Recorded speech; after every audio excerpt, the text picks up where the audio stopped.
Assalamualaikum warahmatullahi wabarakatuh. Perkenalkan, nama saya Halimatus Sa'diyah dengan NIM A50122050. Saya merupakan mahasiswa dari program studi bimbingan dan konseling jurusan Ilmu Pendidikan Fakultas Keguruan dan Ilmu Pendidikan Universitas Tadulako. Di video kali ini saya akan memaparkan proses konseling dengan topik kesulitan berkata tidak.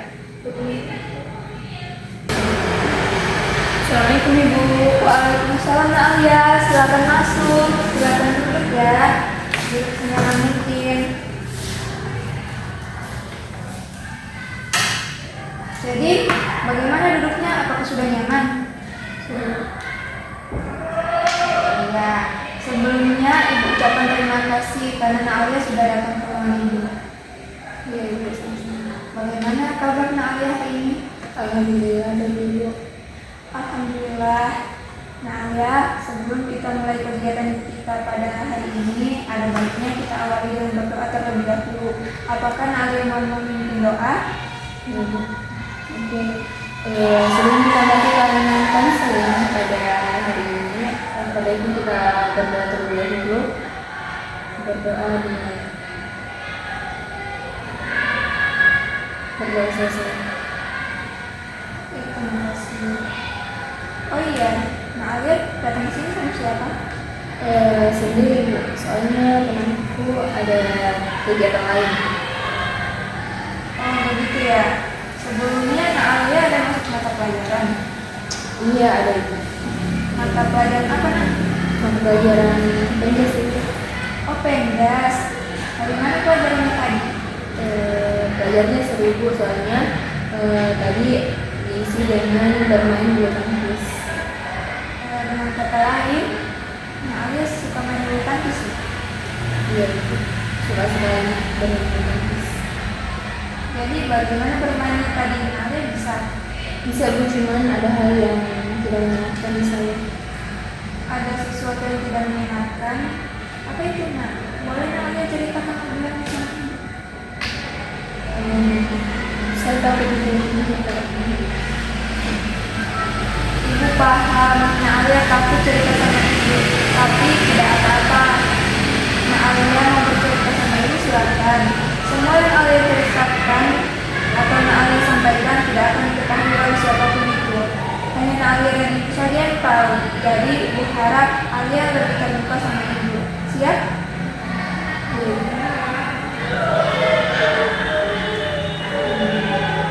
Oh ya, setelah ini Nadia masih ada mata pelajaran. masih ada, Ibu. Maksudnya mungkin sekitar 3 jam lagi. Kalau begitu, proses konseling kita pada hari ini kita gunakan.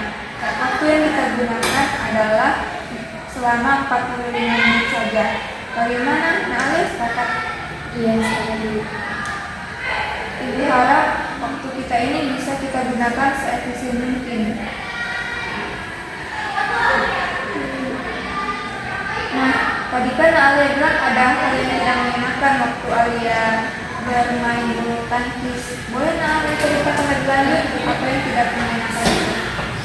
Jadi akhir-akhir itu saya merasa lelah ketika harus selalu mengerjakan atau mengikuti keinginan teman saya itu.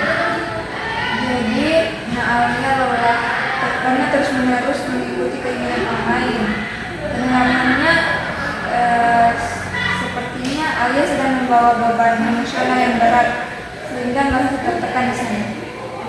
Iya, Bu, saya merasa sangat tertekan di sana. Meskipun begitu, Alia tahu juga kan,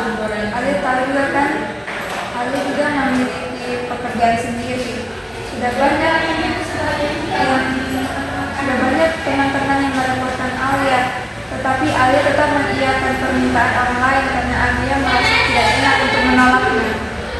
Iya, Ibu, saya tetap mengiyakannya. Saya sebenarnya saya takut dibilang tidak solidar atau egois, dan saya juga takut merasa mereka tidak menilai saya nanti.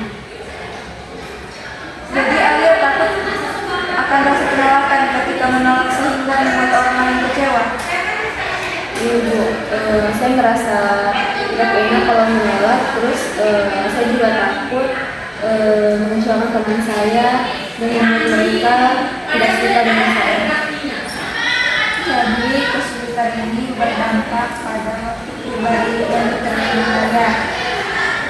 Benar Bu, padahal saya tidak saya tidak punya banyak waktu untuk diri saya sendiri dan pekerjaan saya pun menjadi terganggu. Kita coba eksplorasi lebih dalam ya. Apa yang membuat Alia merasa selalu harus memenuhi permintaan lain? Mungkin karena dari dulu itu saya diajarkan untuk menjadi orang yang baik dan baik. Jadi ini berkaitan dengan keyakinan dan nilai yang Alia bilang sejak lama ya. Yaitu saya itu selalu ingin terlihat kalau saya itu baik sebagai orang baik. Sepertinya Ibu lihat Alia ini sangat peduli dengan teman Alia sendiri. Ini Bu, saya ingin berubah tapi bagaimana? Saya bingung untuk memulai itu dari mana. Baik, kita bisa mulai dari hal-hal kecil terlebih dahulu dengan melihat situasi di mana Alia sering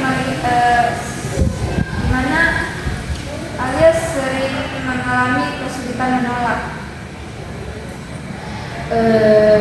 Situasi di sekolah misalnya saat memintai bantuan teman untuk mengerjakan tugas. Oke, itu merupakan situasi yang bagus. Dalam situasi ini, apa yang akan Alia katakan? Mungkin saya akan mengatakan saya bisa bilang maaf belum bisa untuk membantu kalian karena saya juga ada tugas lain. Tapi rasanya cukup sulit untuk mengatakan hal tersebut kepada saya.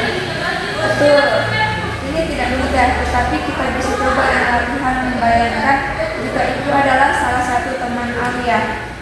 Silakan dicoba. Mungkin saya mengatakan seperti itu. Maaf, hari ini saya ada tugas lain yang harus saya kerjakan sehingga saya tidak bisa untuk membantu kamu hari ini. Itu cukup bagus. Bagaimana rasanya setelah mencoba melakukannya? Ya Bu, saya akan tetap mencoba untuk selalu memperhatikannya agar saya juga terbiasa dengan hal itu. Itu merupakan ide yang bagus. Mulai dari langkah kecil dan konsisten melakukannya pasti akan membawa perubahan bagi Alia. Saya merasa lebih Tetap semangat ya. Ya Ibu, terima kasih. Ibu, saya pamit dulu ya. Ya, sama-sama Alia. Assalamualaikum. Waalaikumsalam. Masa